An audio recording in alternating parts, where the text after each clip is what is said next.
Au début, donc, à Malgache, enfin, du moins l'équipe, avant même la création de Malgache, étaient pas des étrangers, mais enfin des personnes qui venaient nous rendre service. Cette mission, après 20 ans, sans discontinuer, ce sont des amis qui viennent. Vraiment, vous faites presque, pour moi, vous faites partie de la famille, qui viennent rendre visite à Ambalavao, aux amis d'Ambalavao, et c'est toujours un bonheur, un plaisir pour moi de vous voir.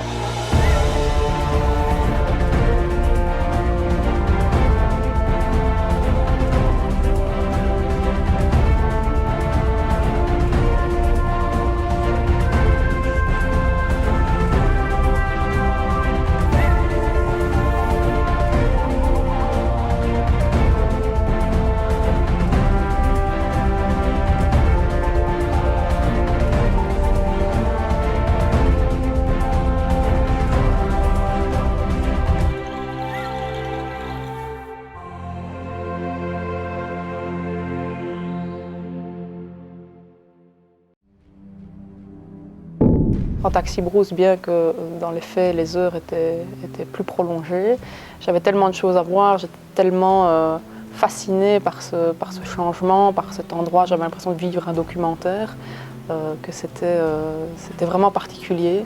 Et surtout à partir de 6 heures le soir, hein, quand le soleil se couche et qu'il fait noir. C'est un noir absolu, une nuit comme j'en ai jamais vécu.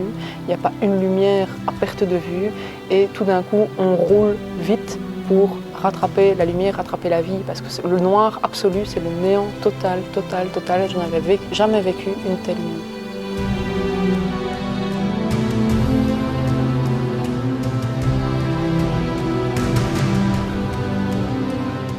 Et c'est après 3 jours de voyage assez éprouvant, une journée de préparation du dispensaire, une demi-journée de visite protocolaire, que l'équipe au grand complet, malgré la fatigue, mais toujours aussi motivée, se dirige vers le dispensaire que nous avons installé au Bambin, qui nous accueille depuis 2016, qui est une école privée au centre de Ambalavao. Nous y sommes allés à pied, comme la majorité des jours d'ailleurs, puisque le dispensaire est à peu près à 15 minutes de marche de l'hôtel des Bougainvillets où nous résidons. On ne sait pas encore très bien ce qui nous attend puisque nous sommes en période de vacances scolaires, donc y aura-t-il beaucoup d'enfants qui nous attendront? Est-ce que la cour des Bambins sera pleine? Nous verrons bien. En tout cas, on y va avec le cœur léger et plein d'entrain et c'est vraiment très agréable à voir cette cohésion de l'équipe. Jusque-là, je suis très très très content.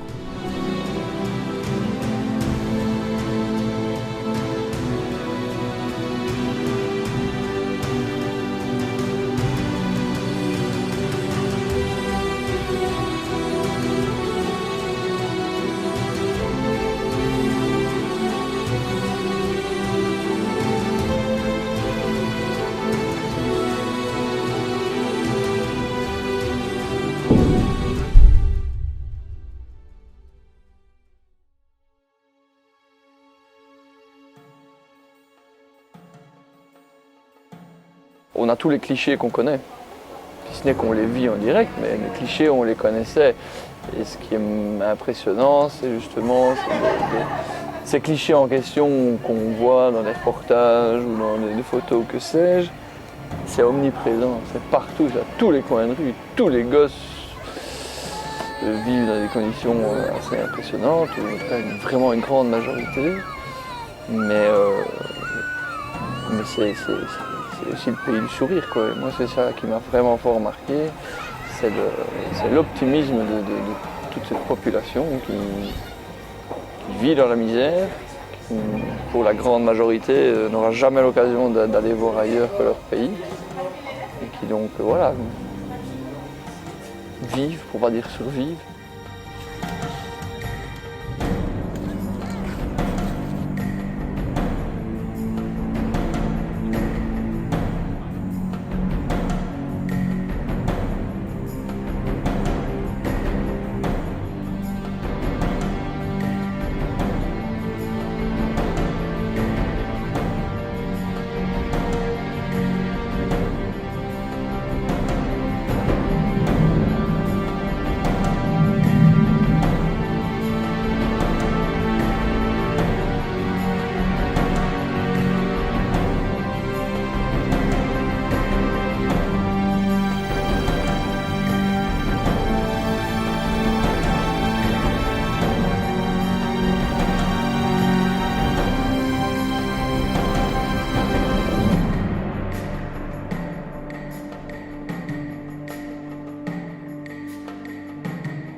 Alors, l'accueil, ça c'était quelque chose aussi. Hein. Il fallait déjà se confronter à l'extérieur, et à l'extérieur, il y avait des centaines de personnes qui attendaient. Mais que ce soit des enfants, des ados, des plus âgés, des beaucoup plus âgés, et qui tous étaient nous suppliaient de les soigner, et l'objet de la mission étant les enfants, les ados, ben on devait déjà aller faire nous-mêmes une sélection dans les gens qui allaient avoir la chance de se faire soigner. Ça, c'était déjà quelque chose de difficile, parce que les regards suppliants, les mains en prière, il fallait déjà le gérer. Et alors, à l'accueil, c'est là que ça devenait drôle, c'est que on installait les enfants, souvent par 5, et on leur apprenait à se brosser les dents. Et c'est assez marrant, enfin assez même perturbant, de voir que pour la plupart, ils n'avaient aucune idée de ce qu'on leur mettait dans les mains. Alors ils avaient une brosse et ils avaient un dentifrice. Nous, on utilisait gencives, on utilisait l'énorme brosse à dents pour les faire rire un peu. Et au moment où ils se retrouvaient avec leur brosse à dents et leur dentifrice sur la brosse à dents, eh ben, ils ne savaient pas. Et donc quand on mimait le geste, il y en a qui m'ont fait devant leur bouche, sans même ouvrir la bouche. Donc ils n'avaient aucune idée de ce qu'on leur demandait. Mais c'était une étape quand même vachement obligatoire et je pense très appréciée des dentistes, d'avoir quand même un premier nettoyage. Et donc l'idée était de leur inculquer ce réflexe pour qu'ils puissent le faire quand nous on partait.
Il y a une ambiance telle, c'est une vraie équipe qui travaillait avec le sourire.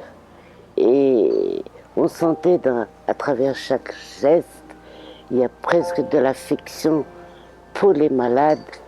Et les femmes maternisent, les hommes paternisent les malades qui étaient venus. Donc on est en confiance et on est vraiment entre amis. Et la répartition des tâches, d'un côté les prothésistes, d'un côté les soins, d'un côté l'extraction. Et ça file, le matériel arrive. C'est pas une usine, mais c'est aussi bien organisé que dans une usine. Voilà. En tout cas, c'est formidable.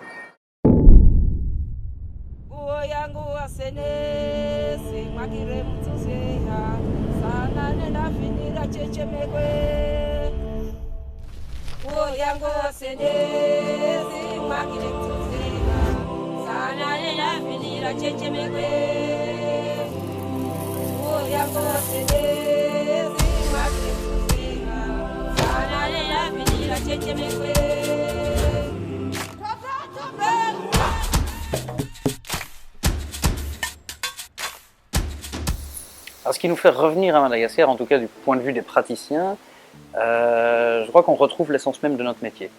À la base, on a fait la dentisterie pour soigner les gens, pour les soulager. Et en Europe, c'est plus vraiment cette pratique-là. On se retrouve plus face à une pratique haut de gamme avec des gens qui réclament des blanchiments, des soins esthétiques. Ici, on revient vraiment aux racines de la dentisterie qui sont finalement de soulager les gens. Avec des gamins qui arrivent, ils ont un abcès, une chic comme ça depuis 3 ans, ça suppure dans le cou, on leur extrait des dents, ils sont morts de frousse, ils pleurent, ils hurlent tout ce qu'ils peuvent, mais d'un autre côté, ils savent qu'ils n'auront plus mal. Et du point de vue professionnel, en tout cas, c'est très gratifiant et c'est pour ça qu'on revient aussi. Il y a une espèce de stoïcisme naturel de l'ensemble, du petit au grand. Parfois les tout petits ont du mal à comprendre, mais comparé à ce qu'on vit chez nous, ça n'a rien à voir. Comme si la douleur est quelque part quelque chose de normal, de naturel, on vit avec et on l'accepte. C'est vrai que quand on voit un enfant qui est la résignation même, qui est dans la chaise et qui attend l'anesthésie, et on commence l'anesthésie, on voit une petite larme qui coule tout doucement, et le gamin il ne bronche pas, il ne dit rien. Qu'on compare avec les mioches qu'on a dans le fauteuil chez nous, qui hurlent rien que du fait de rentrer dans le cabinet. C'est une belle leçon de courage. C'est des enfants qui sont très courageux ici. Cette fille tétanisée. Voilà. Je trouve qu'elle a été le parfait exemple de mon stress, c'est de savoir que ce qu'on fait est bien. Parce qu'on voyait bien qu'elle voulait le faire. Elle n'a pas bronché, elle n'a jamais crié. Elle a laissé Martin lui enlever 95% de ses dents. Sans rien dire, mais par contre dans un état de terreur absolue. Malgré tout ce qu'on pouvait faire, lui tenir les mains, la rassurer, lui parler, essayer de nous faire comprendre. Et de la voir revenir le lendemain encore pour terminer ce travail qu'on n'a pas su terminer parce que c'était trop en une fois. Et revenir le lendemain, terminer ça et refaire ses empreintes et revenir mettre sa prothèse, ça a été une claque avec elle. Un petit enfant là, chez qui j'ai extrait 4 dents, qui éprouvait quand même une certaine difficulté à ressentir tout ce qu'on faisait. Et il transpirait vraiment. Et il est resté d'un stoïcisme incroyable. Et puis même au lever, il se lève et fait check, quoi, tu vois. Je dis waouh, un petit bonhomme qui avait 5 ans. Terrible, terrible, terrible. Ouais, il y a des moments qui prennent aux tripes comme ça. Parfois des petites réflexions. C'est le gamin qui sort avec des rouleaux de coton partout en bouche, qui sent partout et qui fait merci Vaza. Ça pince un peu. Il y a ce moment où j'extrais une dent, donc je commence l'anesthésie. Et là, quelqu'un vient donner un petit bébé à une femme. Cette femme sort son sein pour l'allaiter et ne voulait pas passer son tour, refaire la file, qui parfois peut durer plusieurs journées pour se faire soigner. Et donc il voulait absolument que j'enlève la dent avec quelqu'un qui allaitait son enfant. Et ça, c'était costaud. Et quand on apprend un peu plus tard l'histoire de cette femme, qui était en réalité la grand-mère de l'enfant, l'enfant avait 5 mois, et voilà, la mère est morte, décédée lors de l'accouchement, parce qu'ils se sont trompés de sang, de poche de sang. Donc voilà, c'est...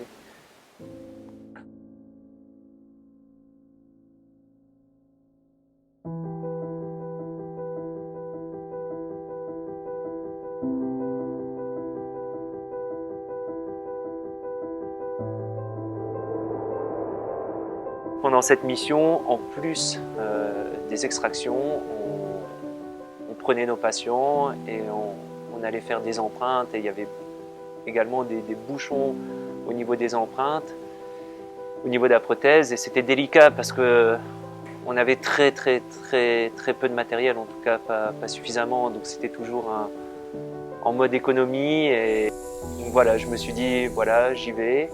Pour faire des économies dans le matériau d'empreinte, pour pouvoir de nouveau faire le plus grand nombre de prothèses possible et aussi avoir un travail en collaboration avec les malgaches qui étaient nos prothésistes dans la mission.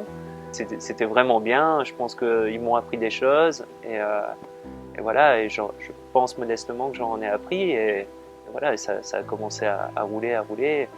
Donc ils étaient comme nous, à essayer vraiment de faire de la quantité pour faire plaisir et rendre service au plus de monde, mais en gardant un objectif de qualité, quoi. Donc très enrichissant, quoi.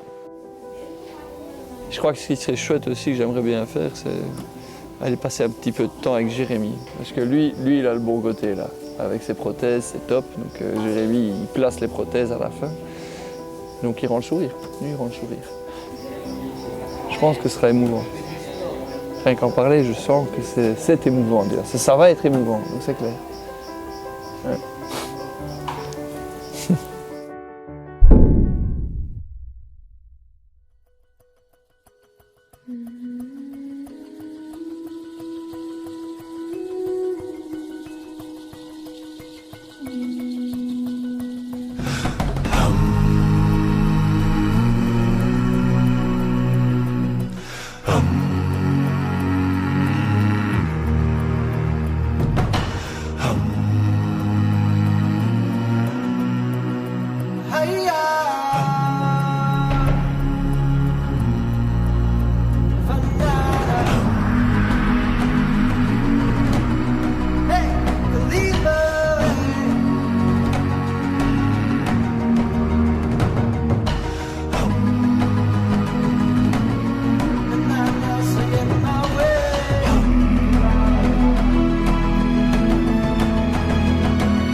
Quand ils se sont mis tous à chanter, et vraiment tous d'une même voix et d'une telle énergie, enfin chez nous les gosses quand tu leur demandes de chanter un truc c'est du bout des lèvres en mode ça me saoule tu vois. Et là c'était vraiment tous en chœur avec une énergie et une volonté et ça te prend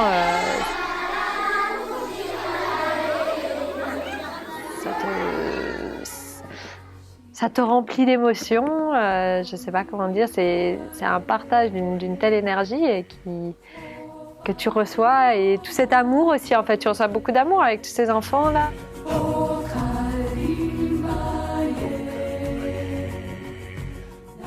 Quand on a été en prévention en brousse, en fait, où on a pu rencontrer les écoles, les enfants qui n'ont pas accès finalement à tous ces soins et pouvoir leur expliquer comment cela fonctionnait, c'était très très très émouvant et c'est un voyage unique, c'est vraiment une expérience inoubliable. C'est très difficile, je pense, de se rendre chez quelqu'un et de lui dire voilà, tu vas devoir faire comme ça, alors que tu as toujours fait autrement, ou que tu n'as pas les moyens de le faire, ou que tu n'as jamais vu une brosse à dents, ou que tu n'as jamais vu un dentifrice. Donc ça, effectivement, c'est très difficile parce que la barrière culturelle, la barrière de la langue, la barrière tout court de ne pas se connaître fait que finalement c'est assez rude. Et justement, je pense que le fait de se rendre dans les écoles, créer ce lien, c'est vraiment ça qui va permettre de faire parler du projet aussi, de faire que les jeunes vont se dire ils ne font pas que venir et repartir remplir leurs bagages, ils viennent dans les écoles, ils vont en contact, on partage un match de foot, on partage un renard qui passe, on joue à un jeu dont j'ignore le nom qui est un jeu local, on passe un chouette moment qui est destiné d'abord à la prévention mais aussi je pense à créer du lien.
Cette année, je voulais combiner le mieux possible l'efficacité et la rigueur avec la bonhomie et la bonne humeur. Et donc, on a apporté un soin particulier à la composition de l'équipe pour être sûr que les bénévoles partagent les mêmes valeurs, soient complémentaires en termes de caractère, d'attitude et d'approche. Et je dois dire que le résultat est incroyable. L'ambiance est extraordinaire, aucune plainte, aucune tension, ou très vite enterrée.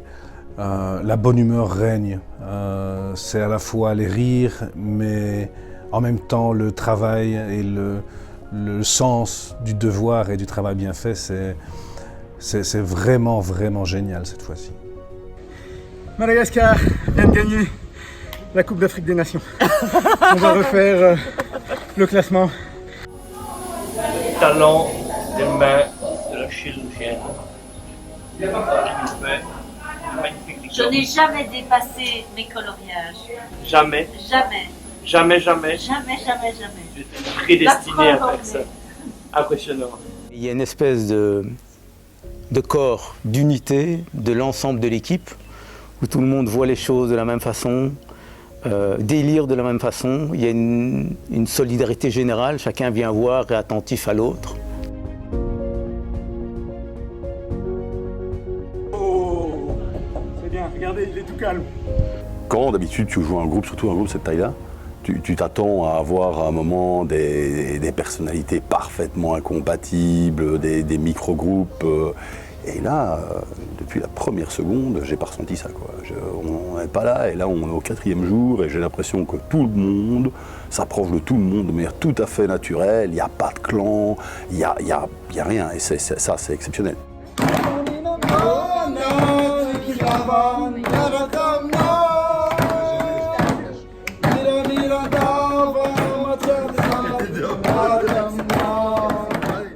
L'ambiance conviviale qu'il y avait entre vous, c'est une équipe extraordinaire. C'est à croire que vous vous connaissiez, vous avez l'habitude de travailler tous les jours, depuis des années.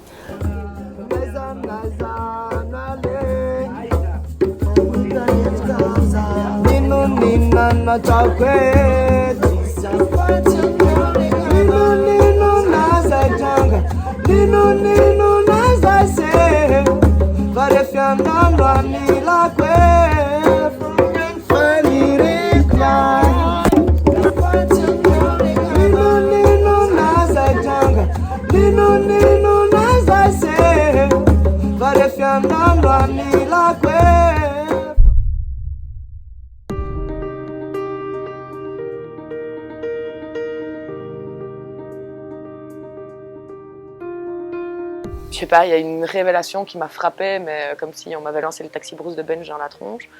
Et vraiment, je me suis dit, ça va complètement changer ma vie. Le constat que j'ai fait par rapport à ma manière de fonctionner et que je pense que je n'aurais peut-être jamais appris si j'étais pas venue ici et si j'avais pas pris autant de recul sur mon quotidien, je vais plus voir les choses de la même manière du tout. Ma grand-mère allait chercher l'eau à la rivière, ma mère allait chercher l'eau à la rivière, ils n'avaient pas l'eau courante, ils vivaient des disettes. Et finalement, ouais, c'est peut-être rendre un petit peu de tous ces sacrifices qu'ils ont fait pour nous, et c'est une façon de rendre un petit quelque chose à l'humanité. C'est une belle équipe et dynamique, et je me sens à l'aise de travailler avec tout le monde là. Ça me paraît normal de faire ça. Pour moi, ça me paraît ni bizarre, ni je me sens pas comme un super-héros, je me sens pas à faire quelque chose de miraculeux. Je me dis c'est normal, tout le monde devrait faire ça en fait à un moment donné dans sa vie, voir chaque année, voir tous les mois. Quand tu vois les Malgaches, les enfants malgaches, il y a un truc qui est dingue, c'est que ils n'ont rien, tu leur fais atrocement mal quand même quand tu leur retires des dents ou atrocement fort, et ils ont le bel âme. Et donc tu as quand même une grande leçon d'apprendre des gars là-bas. Je trouve, ça te remet la tête sur les épaules.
Monsieur le Président. J'ai appris que vous faites des œuvres de bienfaisance. Oui, depuis une vingtaine d'années, on vient à Balabo.